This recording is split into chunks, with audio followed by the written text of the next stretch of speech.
Okay, so one thing that's really big for our clients is travel. People like to take their dogs with them. They like to go places with their dogs and include their dogs in their vacations, and especially with HomeAway, VRBO, and all these different programs, you're able to do that. And people rate you just like you rate them. So if you're a good dog owner, even if it says no pets, if you've got good ratings, they will often let you come in with a dog or a dog that's over the weight requirement. So I rented this great VRBO. I'm down here in Lodi. We're working an event and I'm actually competing tomorrow. Cross your fingers for Bane. It's been a long time since he's actually competed. Anyway, so we rented this really cute house. It's on a winery. The owners have been absolutely amazing, and you couldn't ask for a more dog-friendly place. It's much bigger than I actually would need, but because I rented last minute, I got an amazing deal.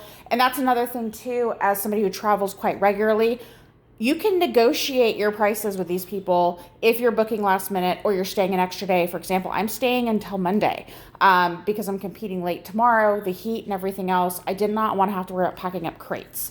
So I'm going to give you a little bit of a tour, but this is Charlie. Charlie has done day camp with me, but he is here for a board and train. His family waited patiently to get him in with us. He went through a previous program and it didn't work out.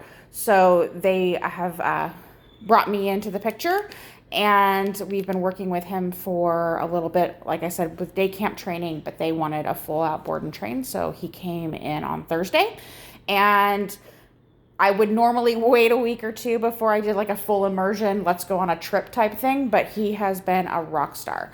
So I'm going to give you a little tour of the VRBO and some of the things I look at when I'm thinking about renting a spot for the dogs. And the first thing obviously is dog friendly. I look at surfaces. Are the couches leather? Are they giving me blankets to cover furniture? Not that I let my dogs on the furniture, but things happen and people have invested a lot of money in their homes. And if they don't have blankets, I bring my own. To make sure that everything is covered and taken care of.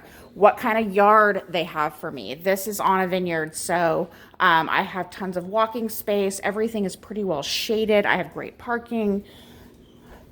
Not to mention I have DoorDash, which I don't even have to go anywhere for food.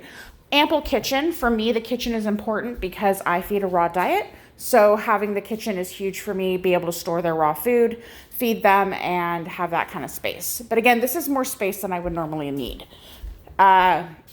There's a couple extra bedrooms. I had a guest with me last night. She had dogs with her. It worked out fabulous. And extra bathroom would be in this room that like I said, I don't need. But if you're creating different dogs, it works out great. Or kids. Master bedroom, excuse my mess. Bane is created in here. I have a workstation to be able to do the work that I need to do for the event. By the way, Charlie is still on his spot as I'm walking through this house.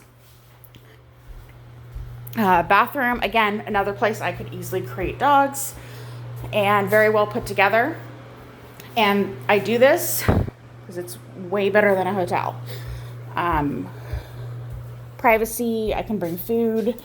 So this is the yard, and this is something we also always look at is, do we have a fenced yard? And not that it's important. All of our dogs and our client dogs are trained to go on leash, but it's amazing to be able to have a spot where you can let them play, especially when you're working events or they have to be created while you go somewhere. You can have an awesome spot to be able to take them out and let them decompress, which is great. Pretty secure. I would never put a dog out here unsupervised because, again, it is not my fence and I don't trust anybody's fencing but my own. So I would have them supervised, but they made it pretty easy to do that, having, a propane fire pit, a nice seating area. So you have a great spot to be able to be out here in the mornings, have your morning coffee and let your dogs out. If you don't use HomeAway, VRBO, Airbnb, I highly recommend checking it out.